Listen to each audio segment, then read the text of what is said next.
Psalm 121 verses 2 and 3. My help comes from the Lord.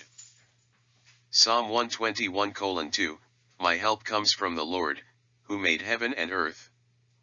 The psalmist looks to his Creator for help. The state of God's power is clearly demonstrated in the very creation itself. If he has the power to make all that exist, surely, he has the power and ability to rescue those who trust in him from all dangers, in order to strengthen this trust still more. On this side of Pentecost and the giving of God's indwelling Spirit who resides within the temple of our bodies. We read about this in Acts 10:45. The circumcised believers converted Jews were astounded because the gift of the Holy Spirit had been poured out on the Gentiles also. We are without excuse. We read in Romans 1:20, God's invisible attributes, that is, his eternal power and divine nature, have been clearly seen since the creation of the world, being understood through what he has made. As a result, people are without excuse. Psalm 121:3, He will not allow your foot to slip, he who keeps you will not slumber. He will not suffer my foot slip or stagger in weakness, even though the path through this life in the dark domain on earth may be dangerous and difficult. The sliding of the foot is a frequent allegory for misfortune.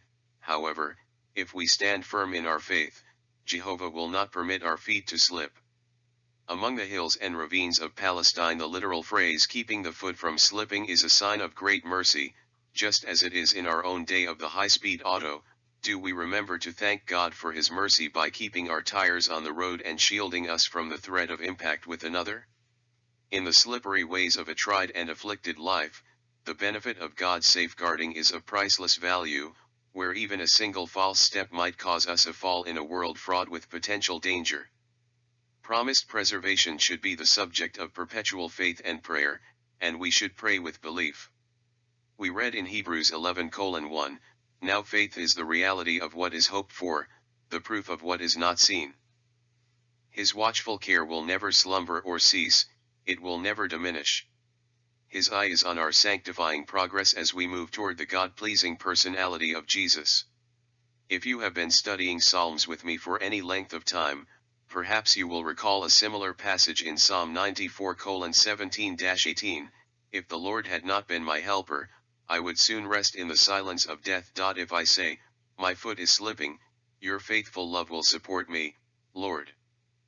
This passage, along with the remainder of the psalm, in essence, seems to be an answer to the apprehensive question asked in verse 1.